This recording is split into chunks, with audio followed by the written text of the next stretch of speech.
Gloria a Dios. Aleluya. Alabado y bendecido sea el nombre de nuestro Dios Todopoderoso en esta hermosa noche.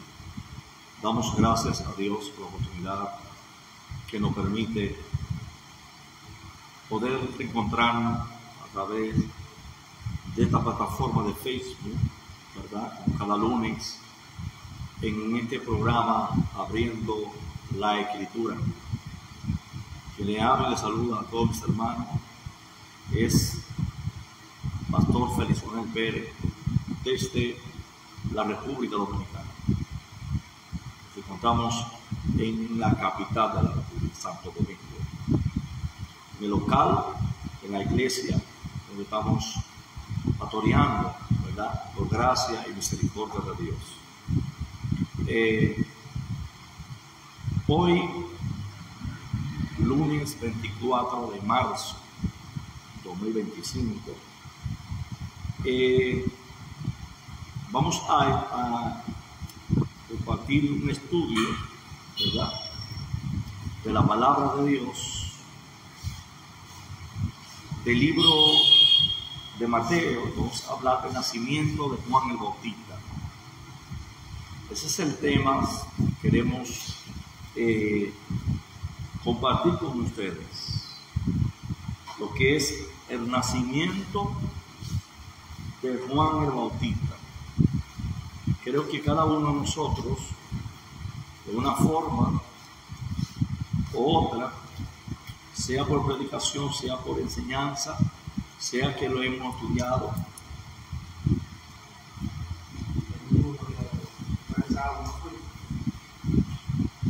entonces vamos a leer en Mateo capítulo 3, del versículo 1 hasta el versículo 6.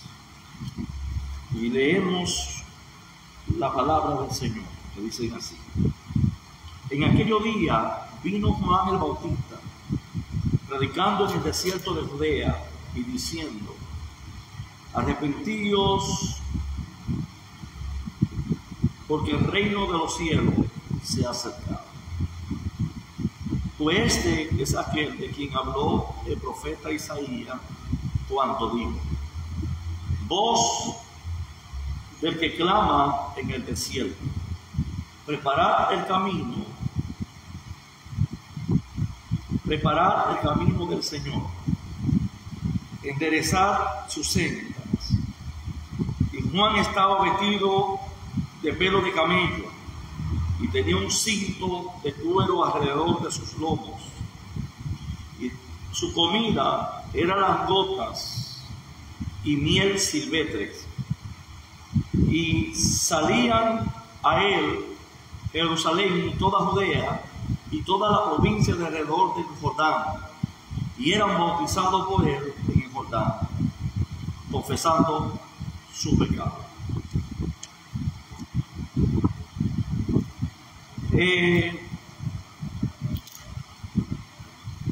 El capítulo 3 del libro de Mateo, que hemos considerado, donde nos presenta el nacimiento, la historia de Juan el Bautista. Y es importante para todos los creyentes, para todos los que aman y les gustan estudiar la palabra del Señor.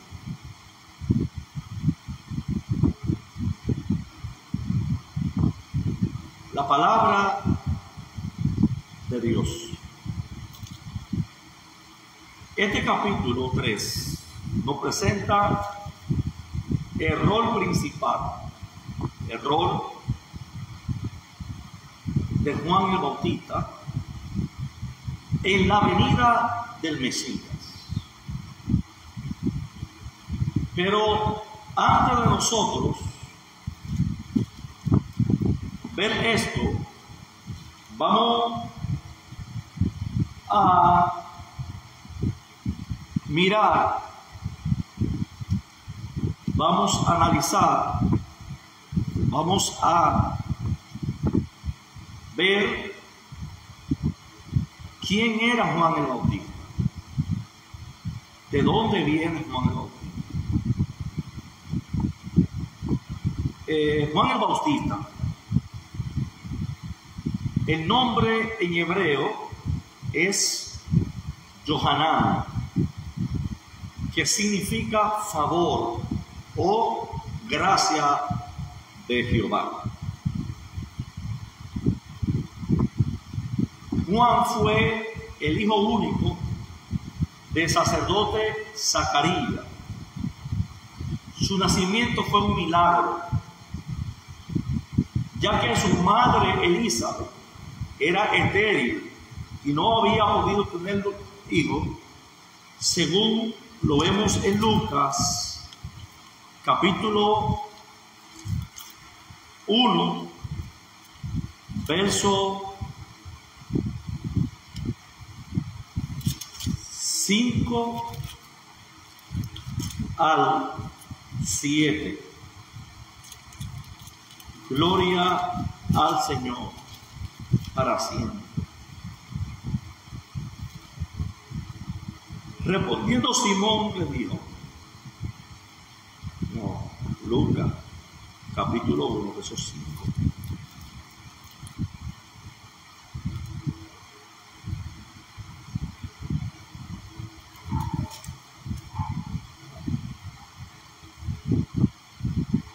El capítulo 1 tiene 80 versículos. Hubo en los días de Herodes, rey de Judá, un sacerdote llamado Zacarías, de la clase de Abías.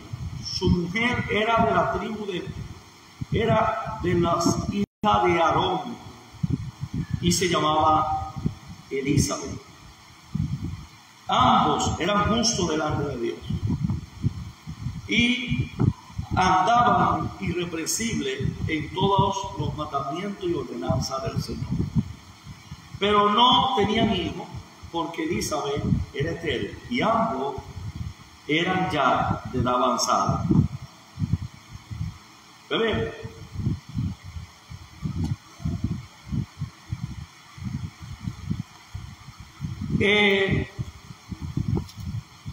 ambos, por eso dijimos que el nacimiento de Juan fue un milagro de Dios. Fue un milagro. Fue un nacimiento de forma milagrosa, porque ya Elizabeth era estéril y no había podido tener hijos, pero también su edad era avanzada, es decir, que humanamente era imposible que Elizabeth diera luz, más en medio de esta condición, Dios les place, ¿verdad?, enviarle mensajero, ¿verdad? Y dice que un día el Señor le envió un mensajero diciéndole que tendría un hijo. Zacarías le costó creerlo. Le costó creerlo, ya que además del problema de esterilidad, él y su esposa eran avanzados de edad. Pero el ángel del Señor le dijo que su hijo tenía una misión, solamente que iba a tener un hijo, sino que también este hijo iba a tener una misión. Gloria al Señor. Cuando nosotros vemos el libro de Lucas, capítulo 1, versos 11 al 17, dice el texto, y se le apareció un ángel del Señor de pie a la derecha del altar del incienso. Al verlo, Zacarías se turbó y el temor se apoderó de él. Pero el ángel le dijo, no temas, Zacarías, porque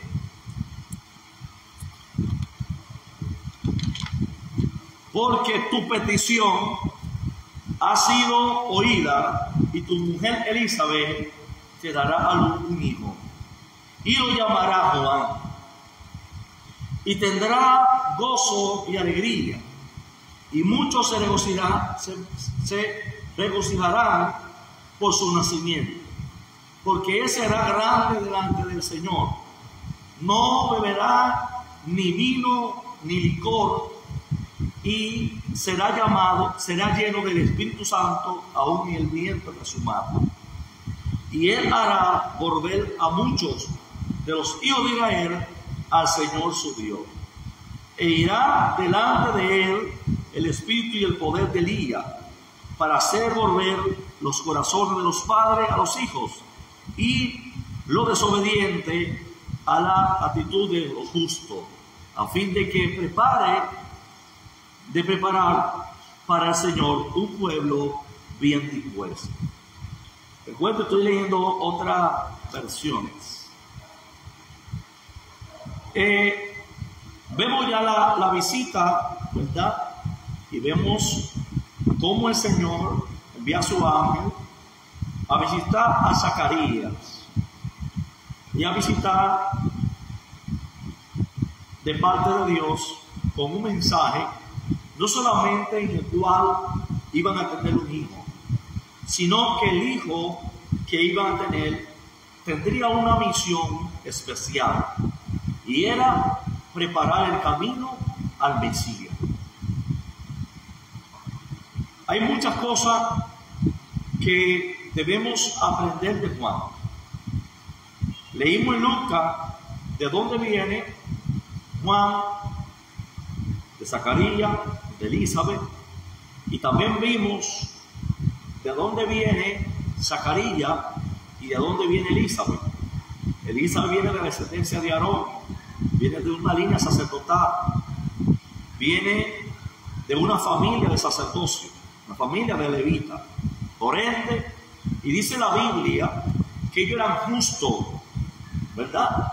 Y eran obedientes en los mandamientos del Señor y en la ordenanza, es decir, andaban firmes, andaban en rectitud, andaban de manera correcta, pero aún así no habían podido tener hijos, ¿verdad? Cuando Dios le envía el ángel para que le dé esta noticia, ¿verdad?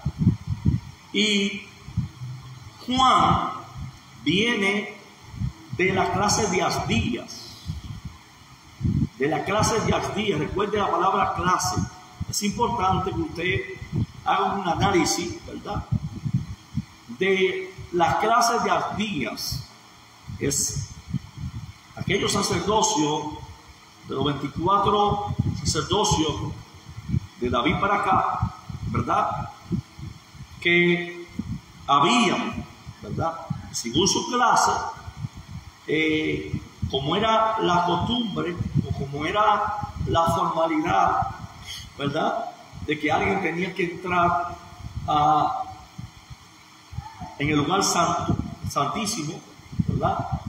Y en este caso le tocó a esta familia, y por ende entró Zacarías. Zacarías se sorprendió no solo por la promesa de que se le está dando de que iba a tener un hijo, sino también por la misión que éste cumpliría. El día de la circuncisión de Juan, que se encuentra en el libro de Lucas, capítulo 1, verso 59 hasta 65, vino a Zacarías una palabra profética que confirmaba el propósito de su hijo. También en el capítulo 1 de Lucas, verso 67, 76 hasta 79. Dice así: y su padre Zacarías fue lleno del Espíritu Santo y profetizó diciendo: y tu hijo, y tú, niño, será llamado profeta del Altísimo, porque irá delante del Señor para preparar su camino, para dar a su pueblo el conocimiento de la salvación por el perdón de sus pecados, por las entrañables misericordias de nuestro Dios, con la aurora nos visitará desde lo alto, para dar a luz a los que habitan en tiniebla y en sombra de muerte, para guiar nuestros pies en camino de paz. Los milagros del nacimiento de Juan el Bautista.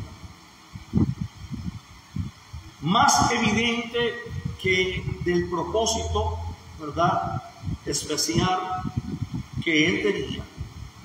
También había muchas señales que acompañaban el nacimiento de Juan. Embarazo en una edad avanzada, de alguien que fue etéreo de toda una vida. Le aparece un ángel en el lugar santo. La pérdida de voz de Zacarías y su recuperación en el día de la circuncisión. Y no todo esto milagro sirvieron de testimonios a muchos. No todos estos milagros que sucedieron sirvieron de testimonio a muchos, porque también cuando nosotros analizamos el fondo histórico encontramos una controversia, ¿verdad? Porque había una costumbre dentro de la familia de Zacarías, ¿verdad que sí? Cual el nombre que querían ponerle no era el nombre que le fue revelado a Zacarías. Como él no podía hablar, los parientes, las familias, eran que tenían la autoridad, según la cultura, para nombrar el niño en su nacimiento, cuando se detectara el niño. Y había una controversia porque querían ponerle otro nombre, ¿verdad?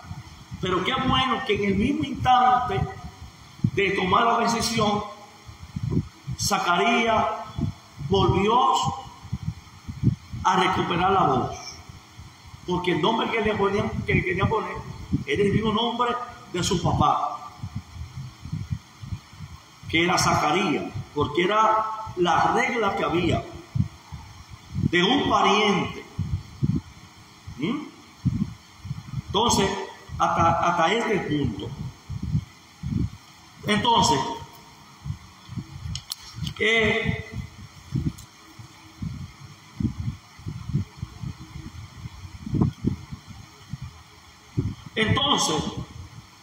cuando esto sucede, vino un temor sobre todo alrededor, sobre todas las Judeas, todas las regiones, todas las montañas, todos los lugares.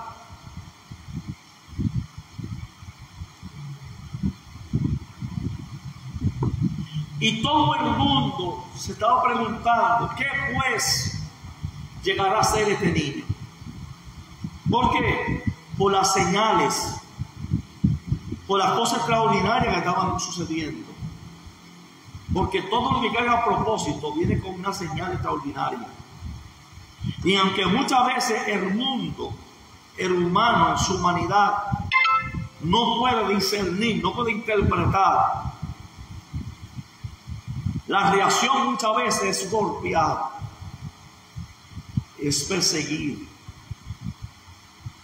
Porque a veces las señales de un propósito que carga un hombre y una mujer pueden despertar envidias y calumnia, y señalamiento y persecuciones en otros.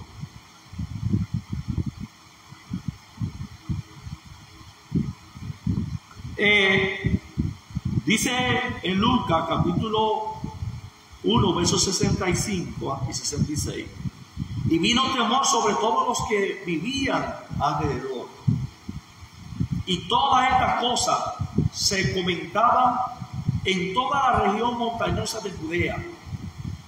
Y todo lo que se oían la guardaban en su corazón diciendo: ¿qué pues llegará a ser este niño? Porque la mano del Señor ciertamente está con él. Es decir, las señales eran visibles, las señales eran patentes, se podían palpar, se podían visualizar, de tal manera que se entendía de que había, el que estaban naciendo, había un propósito, ¿verdad? Porque la señal hablaba del propósito que había en Juan el Bautista. Entonces, Juan el Bautista no era un hombre de pueblo, era un hombre del desierto. Juan, pasaron 30 años desde la promesa hasta el cumplimiento. Juan creció y maduró, pero no terminó en los lugares que uno hubiera imaginado. Dice en Lucas 1:80, y el niño crecía y se fortalecía en espíritu y volvía en lugar desierto hasta el día en que se le apareció en público a Israel. ¿Qué pasaba? Habitaba en lugar desierto. Juan era hijo de un sacerdote del linaje de Aarón, como tal lo espera que él sirviera en el templo. Pero en lugar de verlo allí, en el templo, él se fue al desierto.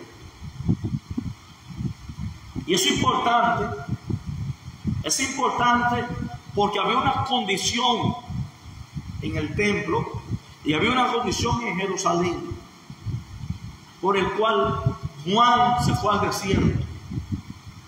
Porque había una corrupción en el templo.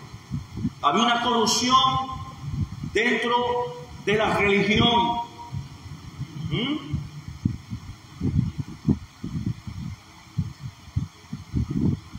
Y aquí tenemos que desmontar algunos argumentos o algunos pensamientos que hay de que Juan era escenio, que pertenecía a ese grupo.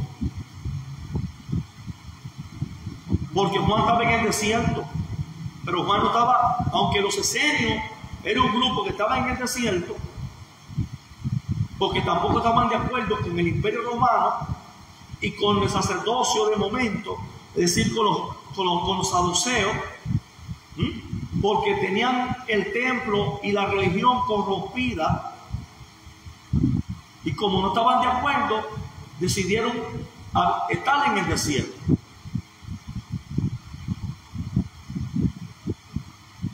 En ese tiempo Juan no era el único judío que vivía en el desierto.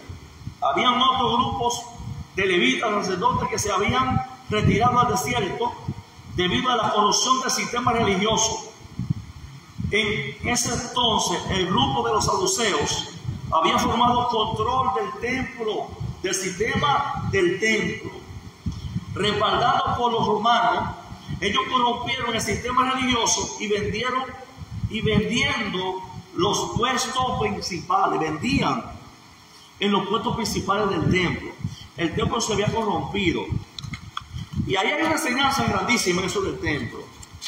Porque aún Jesús, allá abajo tardísimo, lo profetizó. Cuando entró, recuerda, cuando se entró en Mateo 24, en Mateo 21, que entró en el templo y sacó 22, sacó la mesa de los que habitan y los que volteaban y los que vendían palomas, ¿verdad? Que por eso que tenemos un judío hoy que, por ejemplo, que dice que Jesús no era profeta, ¿verdad? Porque dijo una profecía y como no se cumplió al pie de la letra, según ellos, dicen que no.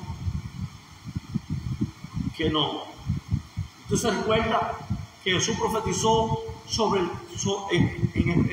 y no es de una voluntad de él, sino es por la condición que el pueblo tenía, que no quedara piedra sobre piedra y quedó el muro de los lamentos. Como quedó algo allí, algunos sostienen que la profecía no se cumplió, pero sin embargo, si usted analiza con mucha tranquilidad, ¿verdad?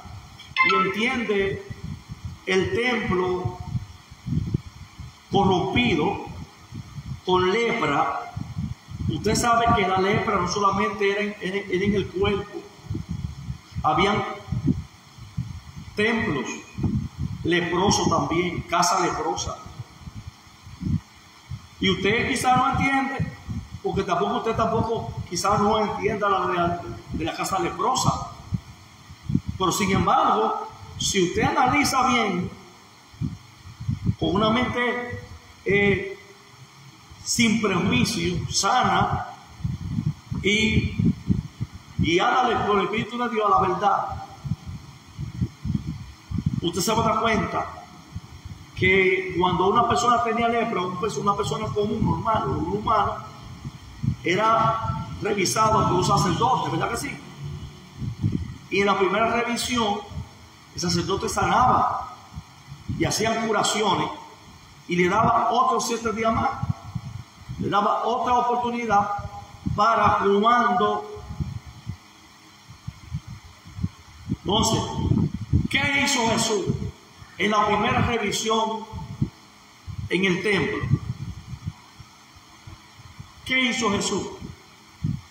Limpió, como sacerdote limpiaba a un leproso, lo medicaba, tenía 7 días separados, a los 7 días lo trataba, le daba 7 días más, y si no volvía, entonces los aislaba. Entonces, ¿qué Jesús hizo cuando entró en el templo? Limpió el templo, lo mismo que hacía un sacerdote con un leproso, porque había templos que tenían lepras, y una casa con lepra primero la limpiaban, le quitaban paredes para subirle otra, ¿verdad que sí? Y si no servía, entonces el templo lo derribaban, pero el templo no lo derribaban por completo, sino que dejaban una pequeña partícula del templo como una forma de recordatorio. Por eso hay un muro de los lamentos allí, para que no estudian la gente. ¿Te gusta mucho? Por eso hay un muro de los lamentos que hace memoria de lo que sucedió aquel día, de lo que sucedió y de lo que pasó. Se llama el muro de los lamentos. ¿Por qué lamento? Porque eso se le iba a quedar allí, así, ahí. Recuerden que antes Jesús purificó el templo, sacando lo que vendía en el templo. Pero el templo volvió a ser contaminado y por ese tiempo fue destruido.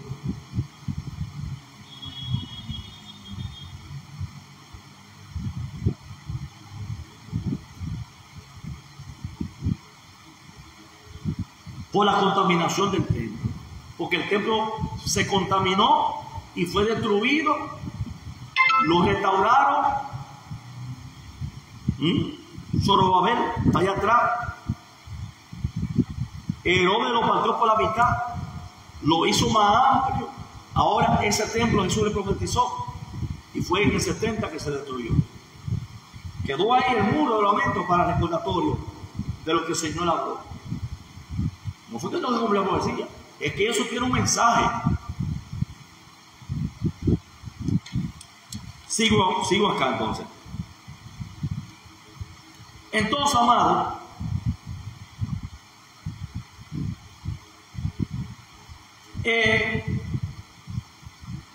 estos levitas fieles a Dios se vieron en la necesidad de huir del desierto por la corrupción que había en la religión, ¿verdad?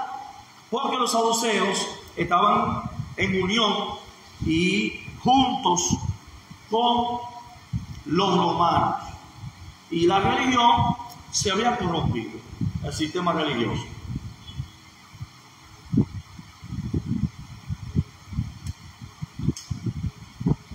Y por esto estaban en el desierto.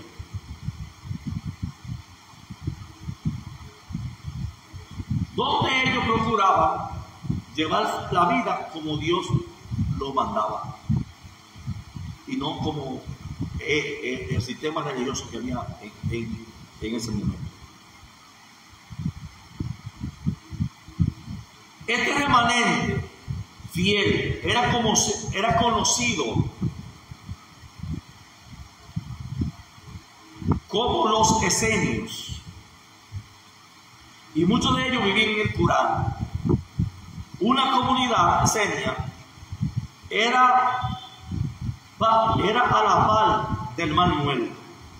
A pesar de estar en el desierto, su vida giraba en torno a agua, ya que se hacían baños rituales todos los días. Antes de estudiar la palabra y antes de comer, se lavaban y hacían ritos de purificación.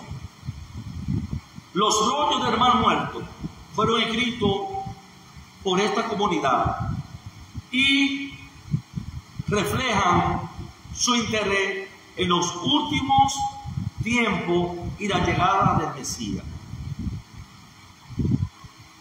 Aunque algunas partes de personas creen que Juan pertenecía y era parte a esta comunidad de esenios, porque Juan estaba en el desierto también. Y está mucho pensando, algunos piensan y creen en eso, pero yo difiero por algunos análisis y eso me llevó a esta conclusión.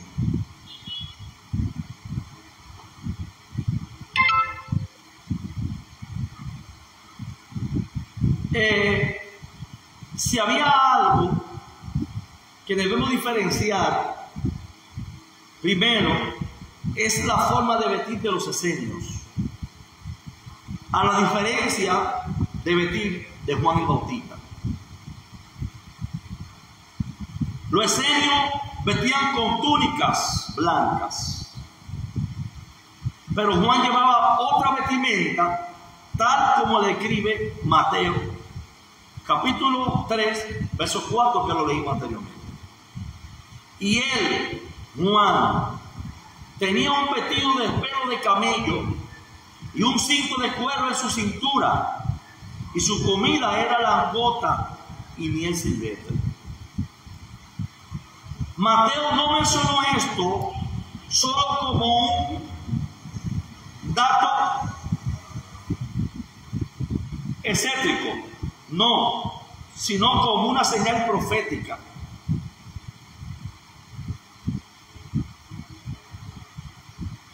Y esto también recordó a un profeta del otoño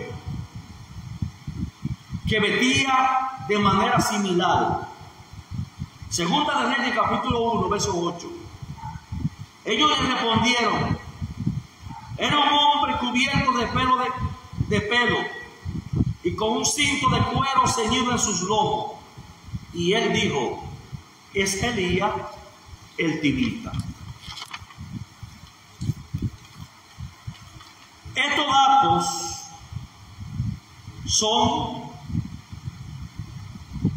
datos es significativo porque la Biblia describe a Juan como un mensajero que llegó con el espíritu y el poder de Elías a llamar a un pueblo a arrepentimiento. Lucas capítulo 1 verso 17, Malaquías capítulo 4 verso 5. Juan no se identificó a sí mismo como Elías, pero Jesús sí lo hizo en el capítulo 4 verso 11 y el capítulo 17 verso 10 al 12, en 2 ocasiones. En Mateo 11, 14 dice, porque todos los profetas y la ley profetizaron hasta Juan. Y si queréis aceptar, él es Elías, el que había de venir. Ahora bien, este texto se ha hecho de mal uso y hay una mala interpretación. Y si no podemos, entonces tenemos un problema de contradicciones y desigualdad, porque la Biblia es una unión, la Biblia es una colección de libros, colección de libros, la Biblia.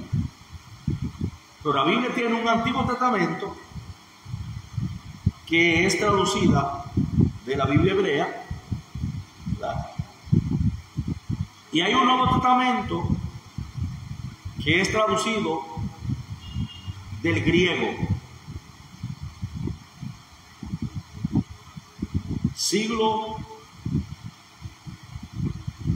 anteriormente, muy anteriormente de Cristo. Luego del exilio babilónico, que se había perdido la lengua materna, se vio la obligación de traducir, y la cual era la primera Biblia, o la traducción fue la Biblia de los 70, que era Septuaginta. Pero, hermano, esto es un texto que debemos analizar,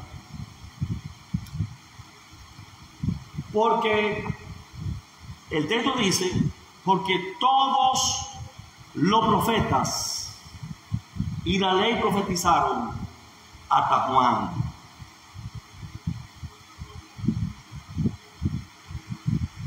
Juan fue el último profeta que se le reveló para preparar el camino del Mesías. Todos los profetas que escribieron, Isaías, Amós, Oseas, Ezequiel, Zacarías, todos los profetas que escribieron acerca del Mesías antes de la llegada, fue hasta Juan. No era que Juan es el último profeta, porque en la iglesia primitiva allá había profetas.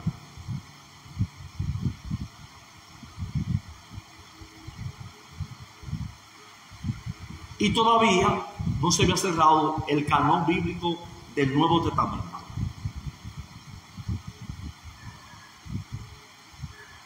Y estamos hablando del libro de Mateo. Estamos hablando del libro de Mateo.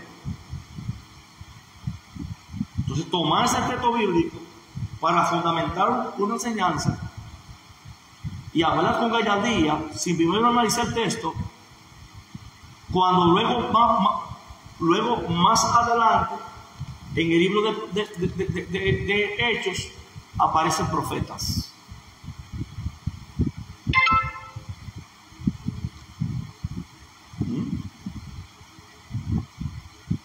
Que Juan escribió, el último profeta, que habló de la venida del Mesías, que preparó el camino, que habló de él, el que viene tras mí, cual yo no soy digno, igual que Zacarías, 70 años antes lo vio y habló de él, igual que Abdías, igual que Oseas 11:1, igual que Miqueas capítulo 5, versos 5 al 7. Tú, Belén Éfrata,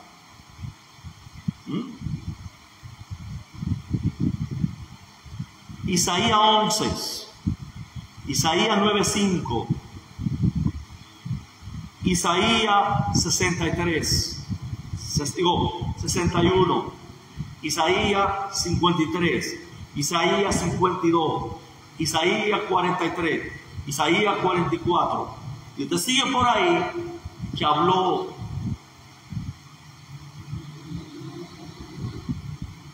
Entonces, para decir que no es profeta, ahora tiene que usar otro argumento que no sea el de Juan el Bautista, que fue el último. Porque Juan el Bautista no fue el último profeta. Porque la Biblia registra que había profeta. Silas era profeta en la iglesia primitiva. Y Ágabo era profeta. La hija de Felipe le profetizaron a Pablo lo que iba a acontecer cuando llegara a Roma. Y están escritos ahí en la historia bíblica de la iglesia primitiva. Yo estoy hablando es la palabra que está ahí. Es la palabra que está ahí. No es un cuento de camino. No es lo que yo pienso, ni lo que yo quiero, ni... No, señor. No, señor. No, señor. No.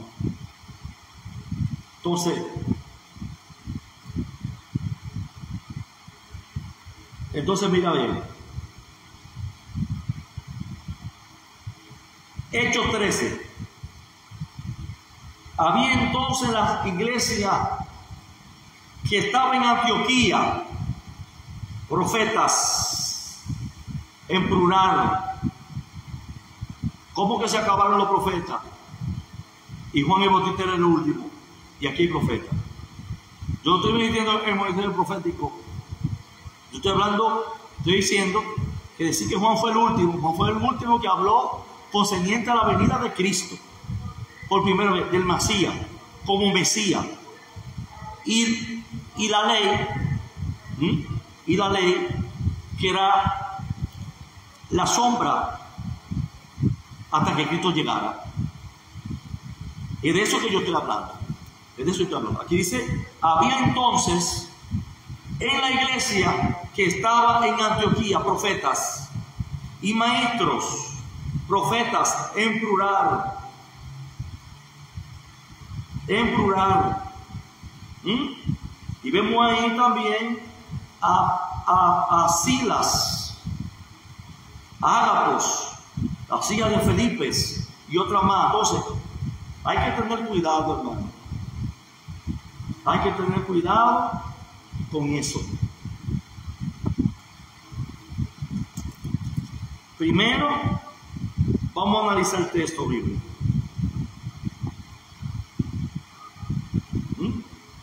Ahora recordé, Judas y Silas eran profetas en la iglesia y llegaron a ser líderes en la iglesia.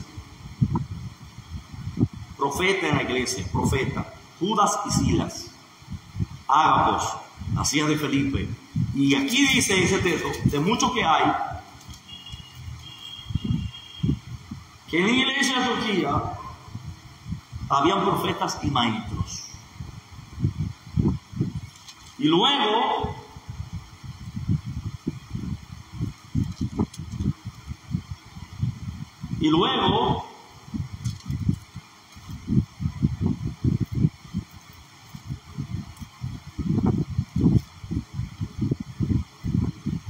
encontramos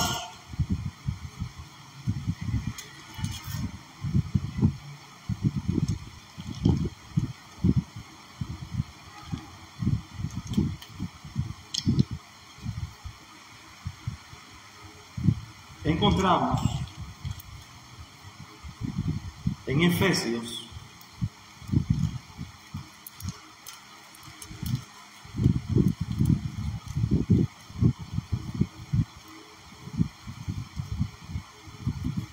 4:11.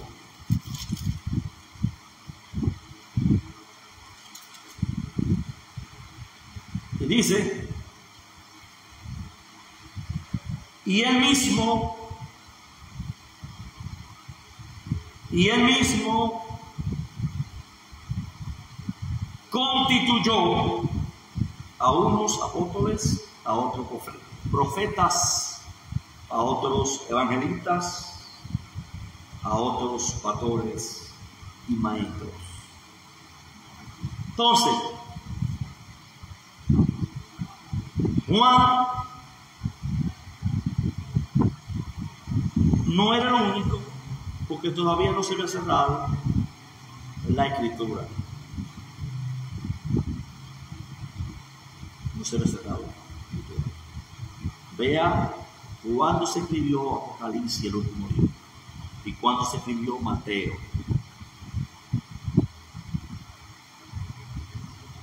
Y estudie su Biblia.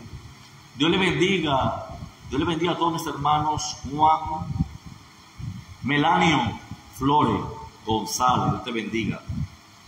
Giancarlo Enrique Mercedes, Dios te bendiga. Faber y Encarnación, Dios te bendiga.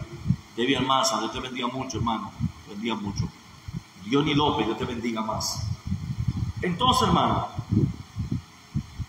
en cuanto al alimento, Juan comía miel silvestre, que se refiere a miel que sale de la palmera, que se crece en el área desértica hasta hoy. La langosta no